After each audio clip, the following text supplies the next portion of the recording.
Dog বছরে দুবারই matting করে। যতক্ষণ না ফিমেল ডগের সিজন হয় ততক্ষণ কিন্তু মেল ডগ ম্যাটিং করতে রাজি হয় না। ফিমেল ডগের বছরে দুবার সিজন আসে, আর যখন সিজন হয় তখন কিন্তু ফিমেল ডগ পুরোপুরি তৈরি থাকে। ফিমেল ডগের সিজন আসার 2-4 দিন আগে থেকে নিজের এরিয়া ছেড়ে আশপাশে কিন্তু ইউরিন পাস করে আসে, আর সেই ইউরিন স্মেল শুঁকে আশপাশে যত মেল ডগ থাকে সব কিন্তু ফিমেল ডগের কাছে চলে আসে। তো এখানে আপনারা দেখতে পাচ্ছেন গোমসকে কিন্তু আমি ধরে রেখেছি, কারণ আমি যদি গোমসকে ছেড়ে দিই তাহলে কিন্তু পিটারকে গিয়ে এক্ষুনি কামড় দেবে।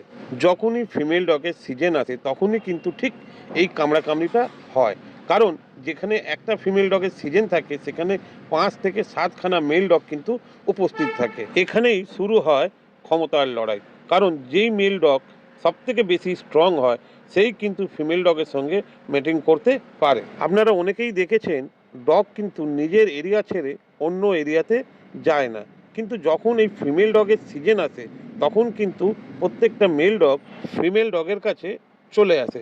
যতক্ষণ না সিজন কমপ্লিট হয় ততদিন কিন্তু মেল ডগ ফিমেল ডগের কাছে পড়ে থাকে, আর একটা ফিমেল ডগের সিজন কমপ্লিট হতে 14 থেকে 16 দিন লাগে। তো এই কদিন মেল ডগ সেইভাবে কিন্তু খাবারও খায় না, যে কারণে অনেকটা রোগা পাতলা দুর্বল হয়ে পড়ে। তো সিজন যখন কমপ্লিট হয়ে যায় তখন কিন্তু মেল ডগ প্রত্যেকের নিজের এরিয়াতে ফিরে আসে, কিন্তু ওই যে কামড়, ওই কামড়গুলো কিন্তু আস্তে আস্তে ইনফেকশন হয়। ইনফেকশন থেকে ঘা, আর ঘায়ের পরেই তৈরি হয় পোকা, আর এই পোকা যখনই হয়ে যায় তখন কিন্তু টিস্যুগুলিকে কুড়ে কুড়ে খেয়ে নেয়। আপনারা আমার ভিডিওতে 2-1টা ডগের এরকম ভিডিও দেখতে পাবেন। সময় মতো যদি চিকিৎসা না করানো হয় এই মেগটগুলি দ্রুত জনসংখ্যা বাড়াতে থাকে আর ইন্টারনাল অর্গানগুলিকে নষ্ট করতে থাকে, যে কারণে ডগ আস্তে আস্তে মৃত্যুর দিকে এগোতে থাকে।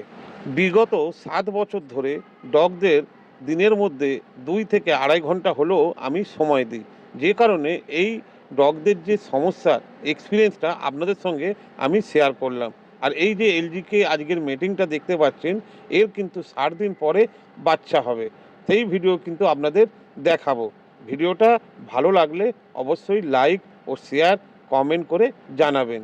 এখানে যদি আমি প্রেজেন্ট না থাকতাম তাহলে কিন্তু পিটার এলজির সঙ্গে ম্যাটিং করতে পারতো না, কারণ গোমস কিন্তু অনেকটাই স্ট্রং পিটারের থেকে।